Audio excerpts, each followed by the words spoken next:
For years, like everybody else, people were reaching out to us weekly. Yeah. Email, cell phone, calling the office, letters in the mail, whatever. I never really talked to any of them. Yeah.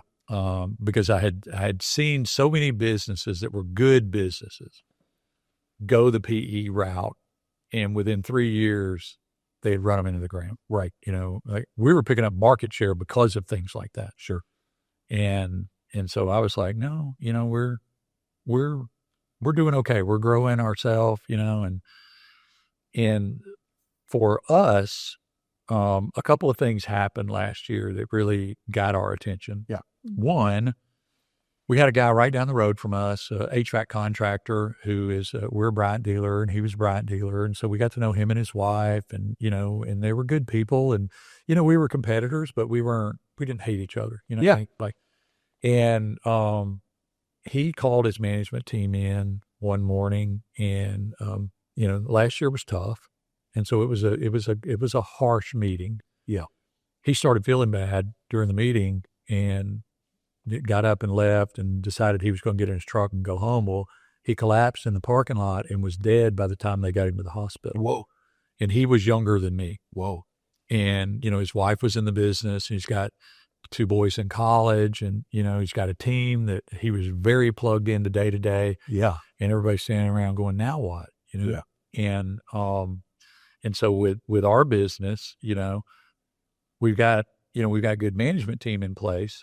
As long as all those people stayed, the business would work. But if they started getting antsy, if they didn't have confidence in her to be able to, keep it going, yeah, and they started leaving very quickly, now you have a bunch of used trucks and a bunch of inventory nobody wants. Yeah. The value of the business is while the business is functioning. And so I'm getting older, I'm not aging in reverse. And so there was that. And then I felt like we had gotten to the point in our business where for us to keep growing in the Birmingham market at the clip I wanted to, we were going to have to do it through acquisition. Okay.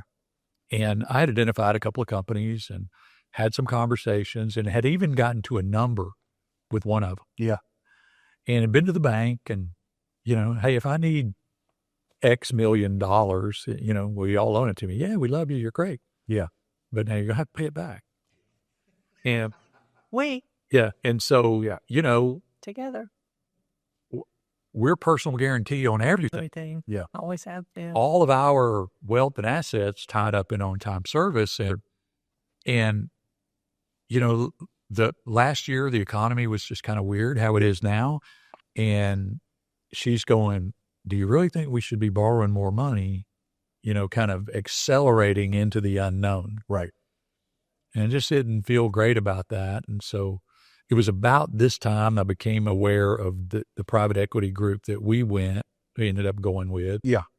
And I thought, well, I'll see what they have to say. Yeah.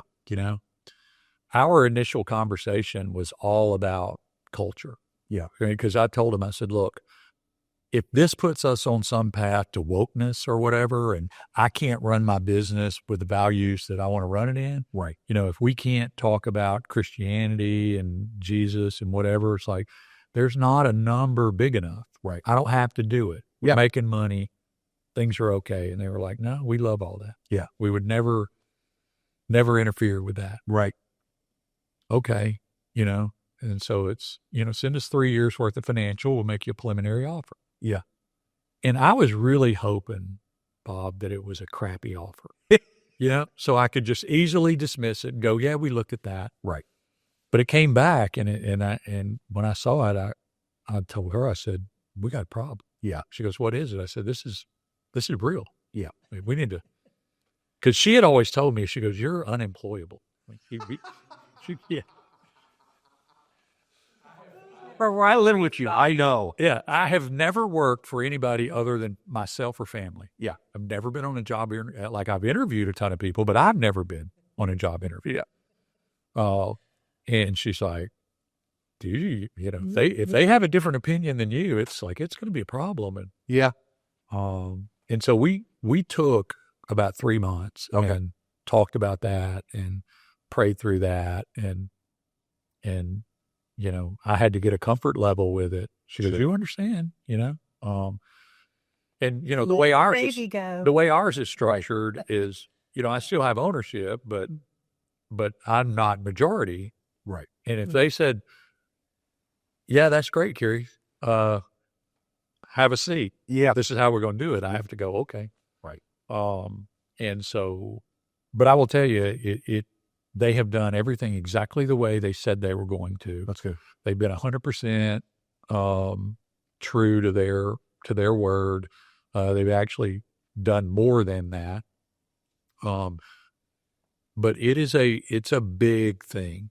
Yeah, and you need about 5 years. You need to have your financials in order, Right. Yeah. in a certain order, but you need about 5 years. You need an attorney, a good attorney, to help you through the process. Record keeping is super important. Something that you just don't do overnight. You've got to think and plan and prepare for this if that's what you really want to do. Right. It's doable, but you need, and Kerry can coach you through that too, but there is really about a 5 year. Well, and that's they recommend, sure. But so they make us we get it in a year and a half. And you know, we signed the letter of intent, and I call my attorney. He goes, when are we targeting to close? I said 3 months. He started laughing at me. He literally laughed at me.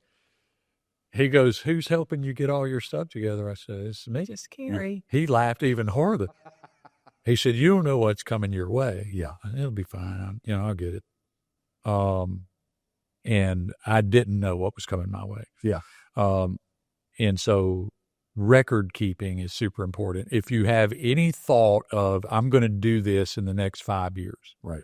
or I might do this in the next 5 years, start tightening up your record keeping right now, because they go, hey, we would like to see every contract and every credit application you've signed in the last 5 years. Wow. Crap, I don't even know where to start. Right. I had to get a notebook and go, who do we have accounts with? Sure. Because you just sign them in the moment and you move on. Right. Well, now I got a folder on my desktop. Anytime I sign something, I scan it and put it right there. If I had done that, I give it to them in 30 seconds, we're done. Sure. Versus it took me a week to go dig out all that information. Yeah.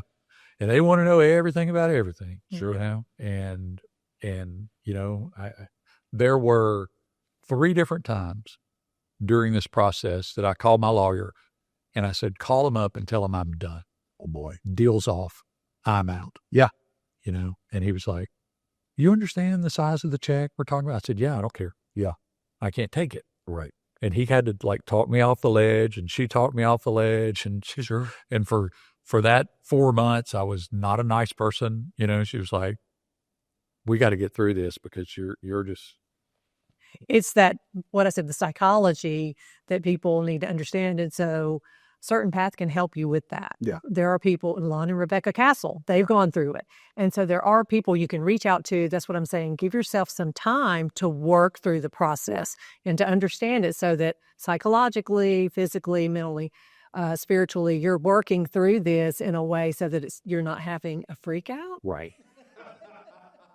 Right. There are people here that can hold your hand. That's right. And I would say this, it is, you, if you're thinking about it, you need to be more concerned with, do you line up from a value standpoint with who you're about to partner with, Right. Mm-hmm. and who you're about to turn your business over to. Right. That's more important than the multiple. Right. Because you can get an awesome multiple and be miserable. And I've talked to guys that have done that.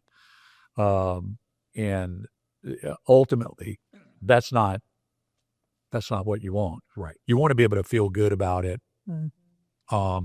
Where you go, no, I think, you know, this will bring more opportunity to our team. Right. This will allow us to serve customers better. This will allow us to kind of go to the next level. Sure. You know, and, you know, with what's going on in our space right now, to some degree, you either are going to have to grow pretty aggressively, or you're going to have to partner up with PE, or you're going to get swallowed up. Yeah. Like it's, you know, there's bigger and bigger players getting in this market all the time. And and with the bigger players and the more capital comes more sophistication. Right. They know how to market. Right. You know, they know how to recruit. They know how to like do all these things, and they're serious competitors, you know. Sure. And so, you know, but you know, the other side of that is there's a lot of opportunity right now. Right. You know, For sure. what they like to see is growth and a healthy bottom line. Right. Yeah. You can combine those two things. That is the magic formula. And then too, if you can show them you can go do a greenfield, start up in a market, and take it from zero to something. They put a lot of value in that.